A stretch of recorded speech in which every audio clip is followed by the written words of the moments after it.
Hi guys, in today's video, I'm going to be continuing with the AP Calculus BC syllabus. I'm going to be discussing the radius and interval of convergence. So let's get started. So if we have n equals 1 infinity minus 1 to the power of n plus 1 into x minus 5 to the power of n divided by n into 2 to the power of n, and they're asking us to find the radius and interval of convergence, we have to carry out certain steps. So I'm going to be discussing how to find it with the help of this example. So the first thing we do is we do the ratio test to determine whether it converges or diverges. So limit n tends to infinity, absolute value. Because it's absolute value, you don't consider the minus 1 to the power of n plus 1 because it would get cancelled out. So x minus 5 to the power of n plus 1 divided by n plus 1 into 2 to the power of n plus 1. And instead of writing divided by x minus 5 to the power of n, I'm just going to multiply it by the reciprocal. So n into 2 to the power of n divided by x minus 5 to the power of n. Now, what we can do is we can find a way to simplify this by carrying out a certain rule. So x minus 5 to the power of n into x minus 5 divided by n plus 1 into 2 to the power of n into 2 times n into 2 to the power of n divided by x minus 5 to the power of n. These two get cancelled out. This gets cancelled out. So what we're left with is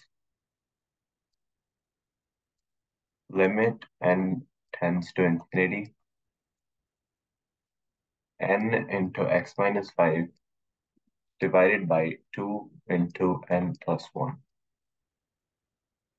So now n has like some power, so we take the ratio of the coefficients as the limit. Because in the numerator n's power is 1 and the denominator n's power is 1. So we just take the ratio of the coefficients. So then this would be x minus 5 over 2. And now we want this to converge as we are finding the radius of convergence and interval of convergence. So what we do is we say that this has to be less than 1 and find those values of x. This is because when we're using the ratio test, it converges whenever the series is less than 1. So now let's solve this. This can be written as x minus 5 by 2 is less than 1, or x minus 5 by 2 is greater than negative 1. This would give us x is less than 7 and x is greater than 3. So now we have 3 is less than x, which is less than 7. However, we're not completely done yet, as we have to determine whether this is greater than equal to or less than equal to, or is it just greater than or less. So now let's see how you go about doing that. So we had 3 is less than x is less than 7. So what we do is we plug in x equals 3 into minus 1 to the power of n plus 1 into x minus 5 to the power of n divided by n into 2 to the power of n. So wherever we have x, we plug in x equals 3. This would give us minus 1 to the power of n plus 1 into negative 2 to the power of n divided by n into 2 to the power of n. Now, what we can do is we can just simplify it. So this can be written as minus 1. So n equals 1 infinity minus 1 to the power of n into minus 1 to the power of 1 into this negative 2 to the power of n can be written as minus 1 to the power of n into 2 to the power of n, because when you multiply these two, you get this, divided by n into 2 to the power of n. These two get cancelled out, and also negative 1 to the power of n into negative 1 to the power of n will always be 1, because even if they both are negative, they'll get cancelled out, and they'll multiply and become positive.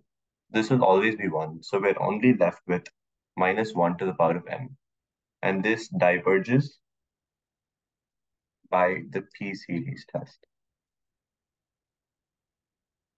So whenever it diverges, we just leave it as less than. But when it converges, we make it less than equal to. In this case, it diverges, so we're just leaving it as less than. Now what we can do is we can carry out a similar test, but in this case,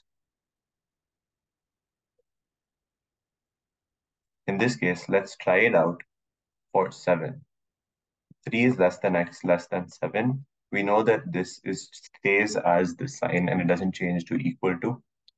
So now what we do is we plug in x equals 7. That would give us minus 1 to the power of n plus 1 into 2 to the power of n over n into 2 to the power of n.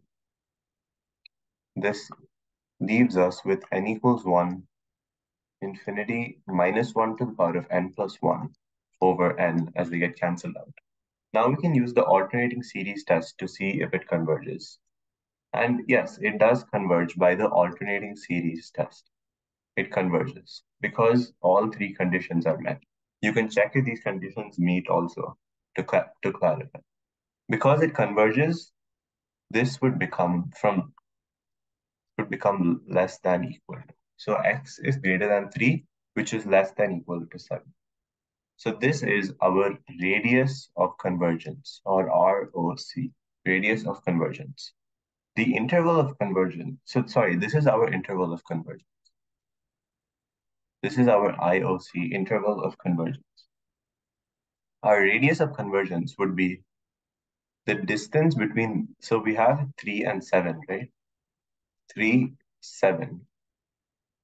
Between 3 and 7, we have 5. The radius of convergence would be this distance, and 5 minus 3 is 2. So this is the radius of convergence. The interval of convergence is x is greater than 3, which is less than equal to 7. That's how easy it is. Okay, that's it for today's video, guys. In today's video, I discussed how you find the radius and interval of convergence with the help of an example. Thank you, and I hope you all have a great day. And please consider liking and subscribing.